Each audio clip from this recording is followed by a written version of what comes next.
Thalinee's the kind of person that when I go to the hardware store to buy some supplies, I might just randomly happen to see something like I did.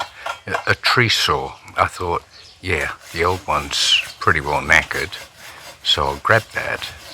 But she'll say, why you buy that? We have one. So, okay, time goes by. We get home, the saw gets hung up, and then a little while later, she is the first one to grab the saw and go out and cut something. Because we've got a new saw, oh, now I can cut this, and now I can cut that, and now I can cut the other. Well, right now, the young lady is up a tree. She's already massacred one tree, and she's doing the same to another. And somewhere up in those branches, hiding, there is a young lady. But it's really, really hard to see her because she's hidden in the branches. She's like a monkey. She climbs up there. And there she is. Hello, young lady. Hello. I cannot see you.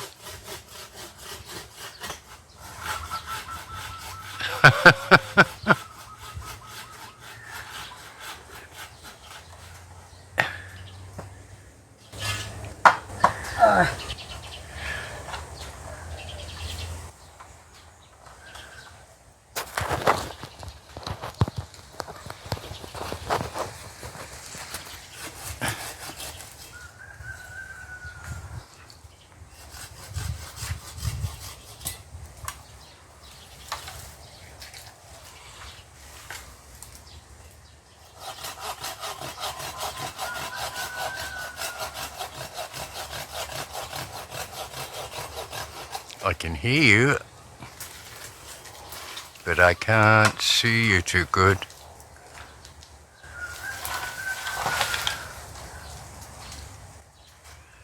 Well, there you are, hiding behind the tree.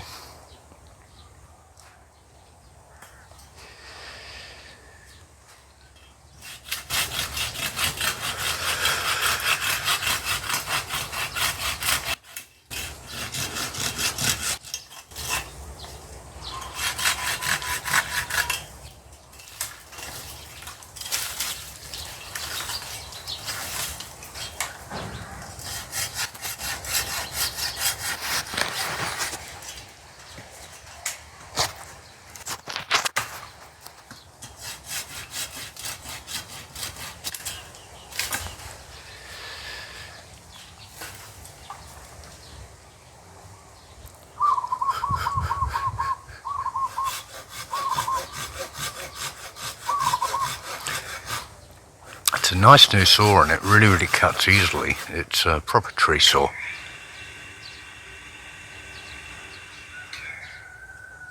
bit like a bushman's saw, I guess. Something we have in Australia. They have them probably all over the world and they've got different names. But the easier it is to cut, the more she's going to cut.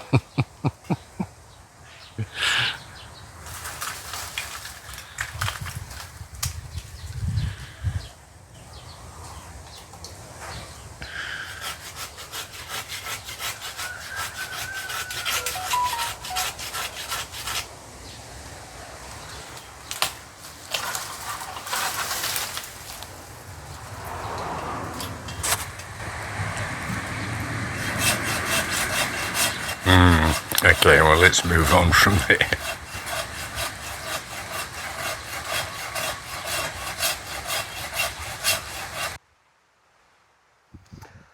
So, from yesterday's cutting, it wasn't the only tree that Mem went up. She went up another one here, and she cut off some pretty big branches there. You can see this tree spreads quite a lot on the other side towards the house. Well, it was doing exactly the same thing on this side, and you can see the cut boughs. It was encroaching on this rubber tree here, causing it to not be able to spread and grow properly. So she wanted the rubber tree to do better.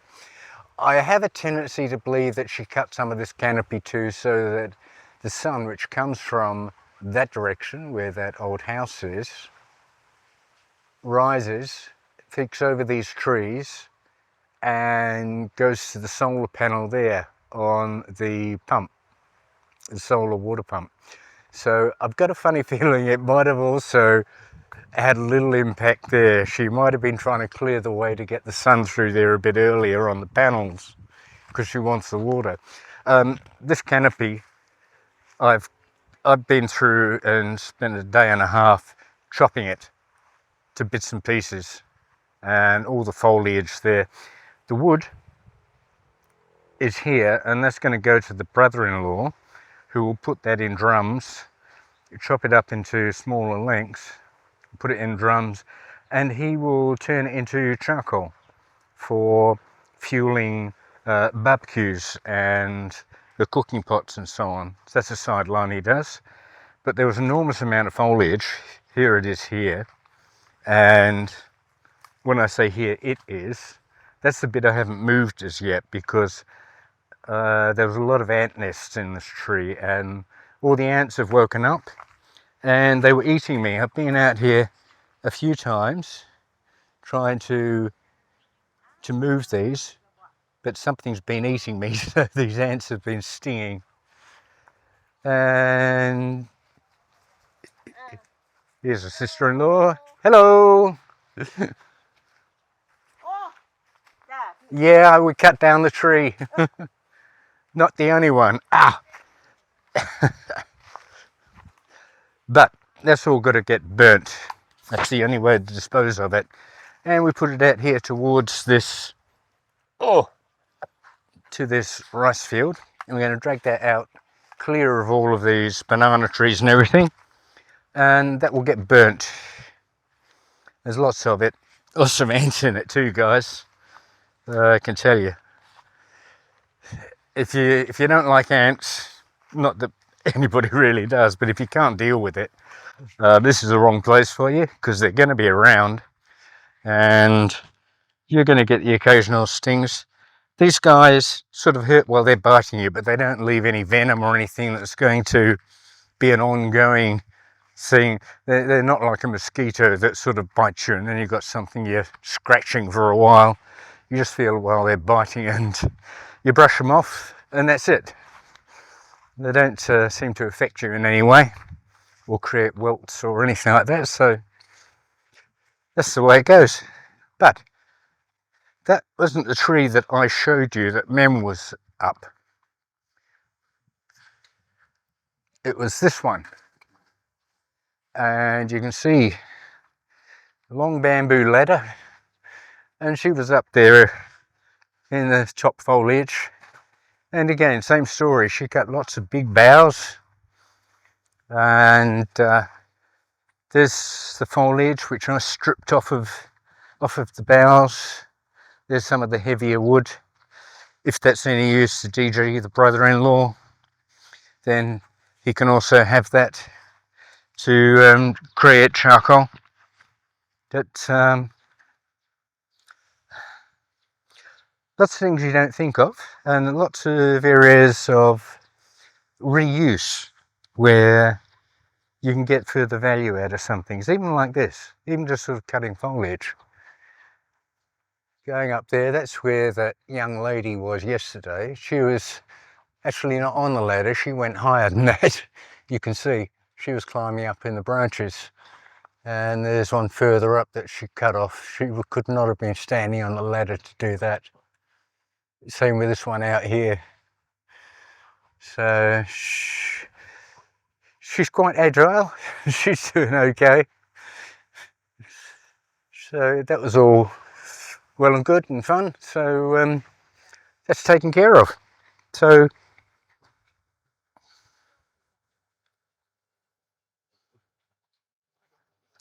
I hope you're doing it. So I hope you're all doing well, guys, and we'll keep trying to bring you some feed. It's been a little bit sporadic recently, but that's the nature of, I'm afraid, my channel. We have periods of, how would you say, high workload, that we don't really have a lot of time for me to sit down and to clean up the videos and put them together for you and to get them posted. I'll try my best. I am committed to being on this channel and talking to you guys, and we'll try and come up with some more variety of subjects. A lot of what I put up is really about the farm, is really about growing, but it can get a bit repetitious if I'm showing you flowers all the time. You've seen them before 100 times. And the vegetables was a little bit new. I may have shown some vegetables before, but not on the same sort of scale. And the rubber trees, well, you know they're there. We've actually started to tap those, so we are going to see what happens there. Actually, I wonder if I can just show you that. We'll just head out there. The nephew, who's done this before, is actually staying in the other house with his father, who's aged, and he's doing that at the moment. So if I can just show you this one here, this is how it works. You have a blade, and you cut into the actual outer bark, which barring the sap, which in this case is rubber, and it runs out of the bark and into this channel, and then down a vertical channel which is being cut, and there's a small piece of bent steel here.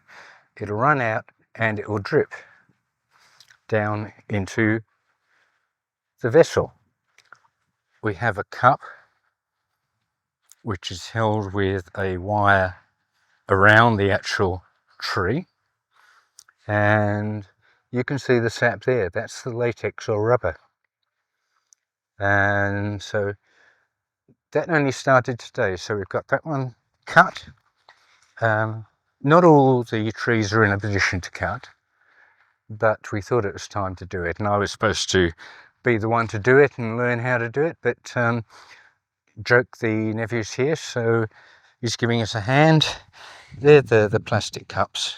We did set them up quite some time ago, but we weren't ready to start getting anything out of them just yet. But there you go, there's latex, and you can see the cups on a number of other trees. And there's Joke over there now, and he's preparing another one. I'll see if we can just watch him while he cuts one.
Obviously it takes a couple of cuts to get to a point that you're into the level of the bark that's actually flowing with the sap.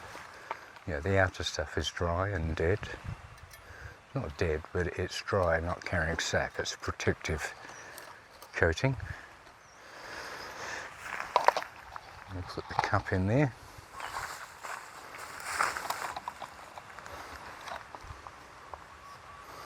And as the tree grows, the wire can be opened out so it doesn't burrow into the bark and restrict the tree. But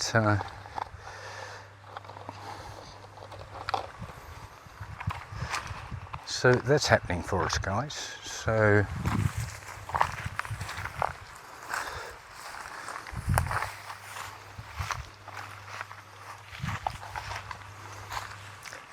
I hope you find that interesting. It's just something that was happening of the moment that I was able to show you. So that was the intention with the rubber trees when we put them in. They do take, sadly, 7 to 10 years to actually get to a age or size where you can start tapping them. They're about 10 years now because we put them in about 2 years after myself and Thalinee met, and it's a beautiful copse of trees. I love it. But now we're actually starting to tap some rubber off them. The intention at the time was rubber was a very good price. The government was paying a subsidy for it in Thailand. Sadly, that subsidy was way above what the international trading price of latex or rubber was. So when the change of government, they decided to take off the subsidy, it dropped dramatically in its value. It went down to a quarter to a third of what was originally being paid for it. So for a lot of people who were heavily into that industry that couldn't find a way to actually deal with that, they pretty well just cut the trees down and sold them for the wood, because there's good value in the actual wood value too. But we didn't. From that moment the actual price dropped. I decided we wanted to keep them because I wanted a little forest, and I quite enjoyed them the way they were. I like the wooded area. It's great. It adds character, and I just like it, guys. So that was all well and good. That's the update for now, and we'll catch you up for later. Please subscribe, comments, views, always good to see, on topic, off topic, and questions you might have. Some things that maybe I can cover for you that I haven't covered. It's easy to get, not blasé, but comfortable with the surroundings and everything that are happening here, and things that I accept as day-to-day stuff that I haven't necessarily related to you or shown you or spoken to you about. If there are things like that, by all means, ask some questions, add some comments, and we'll see if we can cover those in later videos. So thanks for now, guys. Please subscribe, comments, a like is great. We'll catch up with you later. Bye bye.